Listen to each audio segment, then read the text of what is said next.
बिरबलाचं सोन्याचं शेत. अकबराच्या महालात अनेक मौल्यवान सजावटीच्या वस्तू होत्या, परंतु अकबराला एका फुलदाणीची विशेष आवड होती. अकबर ही फुलदाणी नेहमी आपल्या बिछाण्याजवळ ठेवत असे. एके दिवशी अचानक महाराज अकबर यांची खोली साफ करत असताना त्यांच्या नोकराच्या हातून ती फुलदाणी फुटली. नोकर घाबरला आणि फुलदाणी जोडण्याचा खूप प्रयत्न केला, पण अपयशी ठरला. पराभूत होऊन त्याने फुटलेली फुलदाणी कचऱ्यामध्ये फेकून दिली आणि राजाला याबद्दल काहीही कळू नये अशी प्रार्थना केली. काही वेळाने महाराज अकबर राजवाड्यात परतले तेव्हा त्यांना दिसले की त्यांची आवडती फुलदाणी जागेवर नव्हती.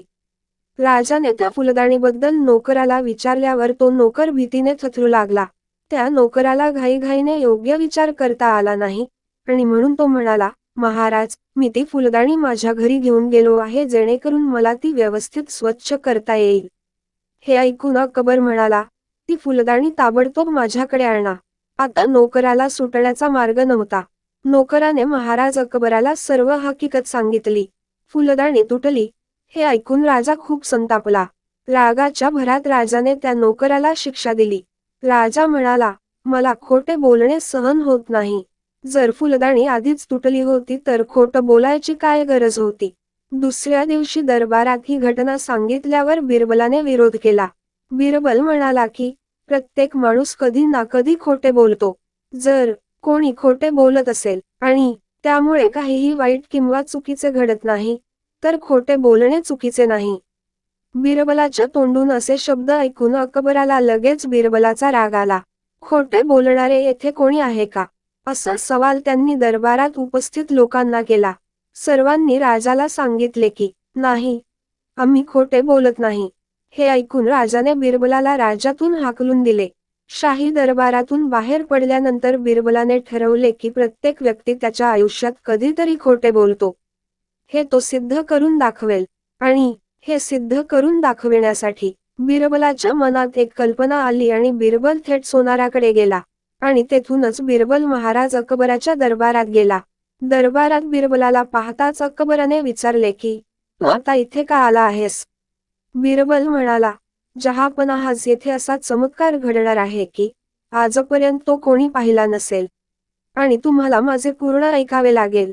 राजा अकबर आणि सर्व दरबाऱ्यांची उत्सुकता वाढली आणि राजाने बिरबलाला आपले मत मांडण्यास परवानगी दिली.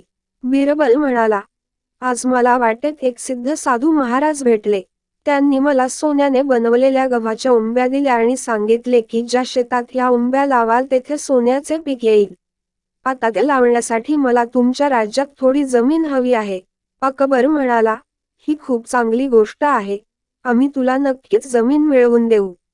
आता बिरबल म्हणाला की संपूर्ण राजदरबाराने हा चमत्कार पाहावा अशी माझी इच्छा आहे. बिरबलाच्या सल्ल्यानुसार संपूर्ण राजदरबार शेताकडे निघाला. शेतात गेल्यावर बिरबल म्हणाला की सोन्याने बनलेल्या गव्हाच्या या उंब्या आयुष्यात कधीही खोटे न बोललेल्या व्यक्तीने लावल्या तरच सोन्याचे पीक येईल, नाही तर लावणाऱ्याचे मस्तक फुटेल. बिरबलाचे बोलणे ऐकून सर्व राजे गप्प झाले आणि कोणीही गव्हाच्या उंब्या लावायला तयार नव्हते. अकबर बादशहाने विचारले, राजदरबारात असा एकही माणूस नाही का ज्याने आयुष्यात कधीही खोटे बोलले नाही. सगळे गप्प होते. बिरबल म्हणाला, जहापना, आता तुम्हीच या उंब्या शेतात लावा. बिरबलाचे बोलणे ऐकून महाराजांनी डोकं टेकवले. ते म्हणाले, मी ही लहानपणी अनेक खोटे बोलले असेल, मग मी हे कसे पेरणार. सर्व जण शांत उभे राहतात. तेव्हा बिरबल म्हणतो, या गव्हाच्या उंब्या मला कोणत्याही महाराजांनी दिलेल्या नाहीत, तर त्या मी सोनाराकडून बनवून घेतलेल्या आहेत. मला फक्त हेच सिद्ध करायचे होते की प्रत्येकच माणूस आयुष्यात कधी ना कधी खोटे बोलतोच. हे सांगताच अकबराला आपली चूक लक्षात आली आणि हे समजले की या जगात प्रत्येक जण कधी ना कधी खोटे बोलतोच. अकबराच्या हे लक्षात येताच तो त्या नोकराची शिक्षा थांबवतो व त्याला माफ करतो.